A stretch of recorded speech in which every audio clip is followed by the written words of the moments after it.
Bhatpara state general হাসপাতালের বেডে বসেই পরীক্ষা দিলেন এক মাধ্যমিক পরীক্ষার্থী। শারীরিক অসুস্থতা নিয়ে ভাটপাড়া স্টেট জেনারেল হাসপাতালের বেডে বসেই পরীক্ষা দিচ্ছেন এক মাধ্যমিক পরীক্ষার্থী। জানা গিয়েছে, শ্যামনগর বিবেকানন্দ বিদ্যাপীঠের সিট পড়েছে শ্যামনগর মুলাজোর সীতানাথ পাঠশালায়। মঙ্গলবার একেবারে পরীক্ষা শেষের দিকে শ্যামনগর বিবেকানন্দ বিদ্যাপীঠের ছাত্র করণ সিং পরীক্ষা কেন্দ্রে অসুস্থ হয়ে পড়েন। ওই দিন তাকে ভাটপাড়া স্টেট জেনারেল হাসপাতালে ভর্তি করা হয়। বুধবার মাধ্যমিকের কোনো পরীক্ষা ছিল না। মাধ্যমিক পর্ষদের অনুমতিতে বৃহস্পতিবার ওই পরীক্ষার্থী হাসপাতালের বেডে বসেই পরীক্ষা দিলেন। অসুস্থ ছাত্রের দিদি অলকা সিং বলেন, মঙ্গলবার পরীক্ষা শেষের দিকে ভাইয়ের পেটে প্রচণ্ড ব্যথা ওঠে। ব্যথায় কাবু হয়ে ভাই পরীক্ষা কেন্দ্রে মাথা ঘুরে পড়ে যায়। ভাইকে তৎক্ষণাৎ চিকিৎসার জন্য আনা হয় ভাটপাড়া স্টেট জেনারেল হাসপাতালে। এদিন হাসপাতালের বেডে বসেই ভাই পরীক্ষা দিয়েছে। করণ সিং। কে হয় আপনার? আমার ভাই। কি হয়েছিল আজকে? কিছু না, ও পরীক্ষা দিতে গেছিল, ওর মাথা ঘুরে পড়ে গেছে স্কুলে।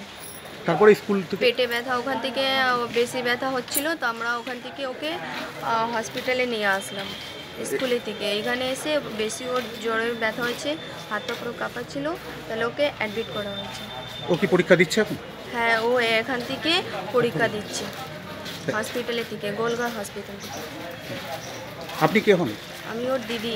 কি নাম আপনার? আমার অলকা সিং। ও কোন স্কুলে পড়েছিল? ও বিবেকানন্দ বিদ্যাপীঠ। না, কোন স্কুলে সিট পড়েছিল? ও সীতানাথে ওর সিট পড়েছিল। আজকেই অ্যাডমিট হয়েছে? না, পরশু দিনকে অ্যাডমিট হয়েছে। পরশু দিন অ্যাডমিট হয়েছে? হ্যাঁ, 2টোর সময়। পরীক্ষাটা পরশু দিন থেকেই এখানেই হচ্ছে? না, পরশু দিন থেকে হচ্ছে না, আজকে পরীক্ষা হলো, কালকে পরীক্ষা ছিল না। আচ্ছা। অপরদিকে হাসপাতাল সুপার মিজানুল ইসলাম বলেন, পরীক্ষার্থী করণ সিং মঙ্গলবার দুপুরে পেটে ব্যথা নিয়ে হাসপাতালে ভর্তি হয়েছে। এখনও পরীক্ষার্থী হাসপাতালে চিকিৎসাধীন। তবে মধ্যশিক্ষা পর্ষদের অনুমতি নিয়েই হাসপাতালে ওর পরীক্ষা দেওয়ার ব্যবস্থা করা হয়েছে।